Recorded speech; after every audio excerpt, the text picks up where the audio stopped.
You could get up to $1,000 in 48 hours with TaxSlayer. You can e-file your taxes, get up to $1,000 in as little as 48 hours. TaxSlayer.com for details.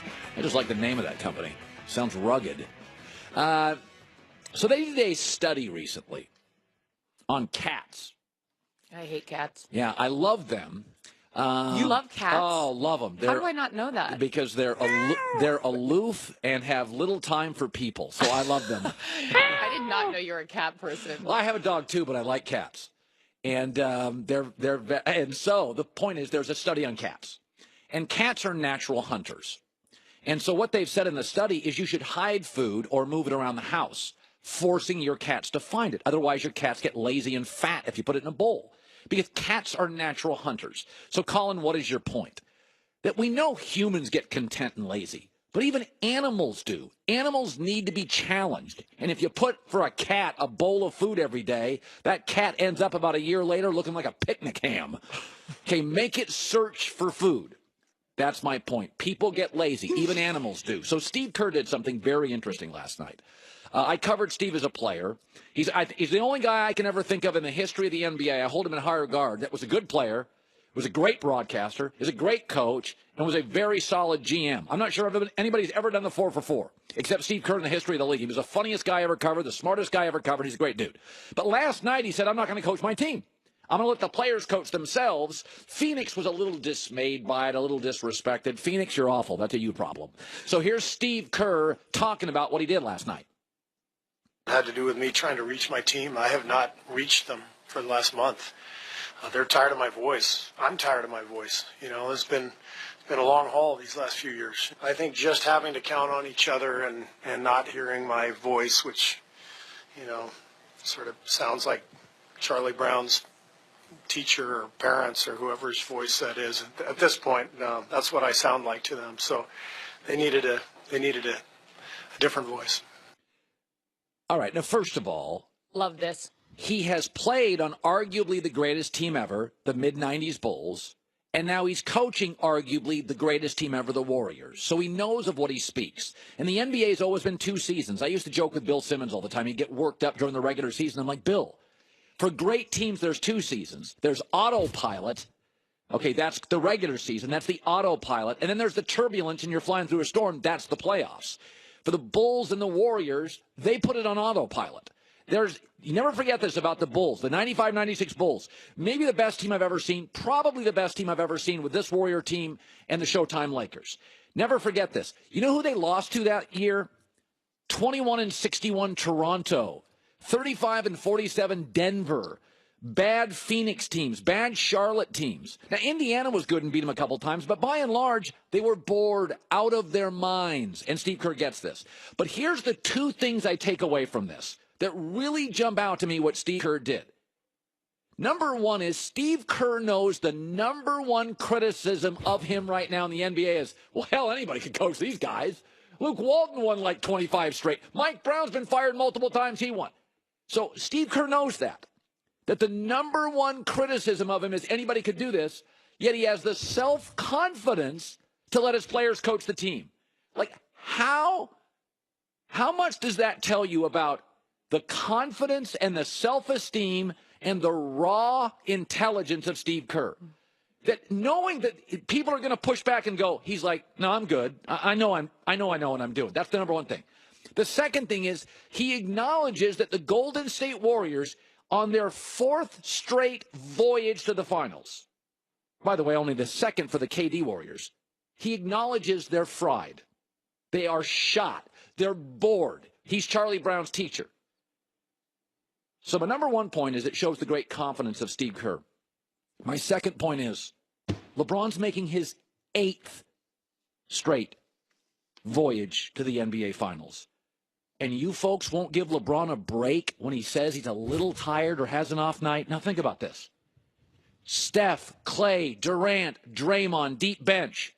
They're fried as they seek their 4th. And they live in what I would call a dynamic town. San Francisco, Silicon Valley, great weather. It's a dynamic town. LeBron lives in cold, dark Cleveland. He's going for his 8th straight final, and none of you will give him a break when he has a bad January. Are you kidding me? You got all these guys in San Francisco. Frankly, the Kevin Durant Warriors are not even they're a year and a half into this. They're shot, fried, tedious, annoyed, bored. LeBron's on his 8th straight trip, and you're siding with Isaiah Thomas in that mess? Number one, Steve Kerr is really smart and has incredible self-confidence to do this. And number two, it just proves how great LeBron is. Carissa with the news. No. Turn on the news. This is the Herd Line News. I should not be allowed to be in a swivel chair because I don't stop moving. I need to be sitting on a bar stool. Okay, first story we got, Colin. The draft, April 27th. And guess what? According to Pro Football Focus, Baker Mayfield ranks head and shoulders above everybody else. I know, I can look at your face right there. Of course, former Oklahoma quarterback and the reigning Heisman winner, according to Pro Football Focus, should definitely be on the top, the best passer rating of any quarterback in the class, so on and so forth. The list goes on and on and on. The draft is April 27th. I know you're a big Sam Darnold fan. I'm going to assume that you don't agree with this based on your facial expression. This is the company that Chris Collinsworth. Chris, sell the company. Okay, time out. There's three things that I care about for a franchise quarterback. First thing I look at is body type size. This guy's barely 6 feet. The second thing I look at is, can you make plays happen when things break down? Athletic ability. He's a 2-time walk-on. Third thing I look at is maturity. Are you ready to be the CEO of a franchise? He grabbed his junk in the middle of a game. So on the three things that deeply matter to me, whiff. Okay, number one of those in terms of physical presence, you're a big Russell Wilson fan, though, in terms of size. So Russell he's the outlier. Okay, so no, here's the thing. You could say, well, Russell Wilson's short. You're right. He didn't check that box. But he is ridiculously dynamic as an athlete. He played baseball, and he's probably the most mobile guy since Mike Vick. And third, he has great maturity. He's like a grown-up. Well, yeah, the maturity part you can't argue. So if in fact he ends up, according to Pro Football Focus, being head and shoulders above the rest, which means he would go to the Browns. Do you know how many quarterbacks the Browns have had since 1999? 21? 28. 28 quarterbacks since 1991. Their last four-round picks include Couch, Brady Quinn, Brandon Weeden, and Johnny Manziel. I just can't. Oh. What? And we'll move right along. Okay, Markelle Fultz, 76ers first-round pick. This is wild. Right? He had he was only played a couple games, and he had shoulder surgery. Say shoulder surgery 3 times. Shoulder surgery. It's like rivalry week. It's hard. Do it in your free time. But he did have shoulder surgery, and now there's this video of him, which, you know, the kids say. It's become mental. Your jumper's broken. Right. Like, legitimately, this guy can't shoot. That's and now right. the 76ers are using these virtual reality goggles, to help him. Oh, my God. That's where we're at right now. I know. And Joel Embiid says that people around him aren't really supporting him. Take a listen. I don't exactly know what the origin of like the problems are. I'm still trying to figure it out, but you know, I don't feel like a lot of people around him have had his back, you know, especially he's only 19 years old, and that can be hard, you know. The people around you that are supposed to support you, that are not supporting you, is hard. You know, that's a tough situation, but the main thing I always tell him is just to stay patient and keep working hard. You know, this is amazing. So golfers have what they call the yips. Like a really good golfer suddenly can't chip. Mm-hmm. And in baseball, we've seen, I think Chuck Knobloch had a little bit of a mental block. I've seen this in sports. I see what you did there. I've never heard in basketball where a shooter's like, you see that from the free throw line, right? Like, you got a DeAndre Jordan that has struggled free throws, or Shaq. Is that nerves?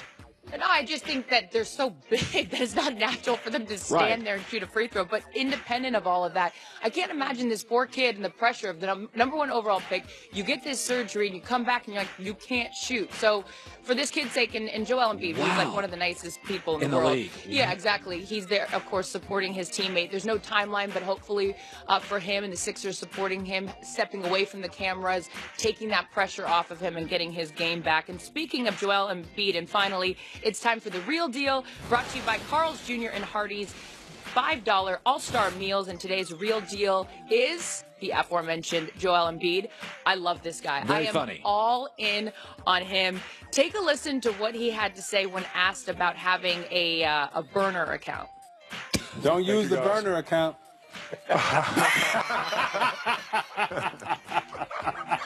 I don't have any burner accounts. When I want to say something, I say it through my actual account because I'm a savage. I'm a savage. I don't care.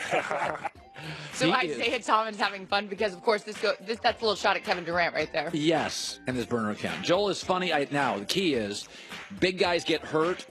They often get hurt for the rest of their career, so you cross your fingers on him. But I'll tell you, when he's in his little zone and playing well, he is a ridiculous talent. He's in a lot of his own right now. He's averaging 24 points and 11 rebounds, and I like that he has some fun. I mean, there was a great interview with Kristen Ludlow from TNT. She asked him, because Rihanna, remember when he first came in, he's like, I want to date with Rihanna. Yeah. And she said, once you become an all-star, then I'll give you a date. He's now an all-star, and so she asked him about it, like, okay, you ready for that date with Rihanna? He goes, no, I'm good. I've moved on. I said, look at this cat, just moving on. But he's a great player on and off the court and having some fun there with the burner account. Colin, no one needs a burner account. Nobody. No Carissa one. with the news. Well, that's the news. And thanks for stopping by. The Herd Lie.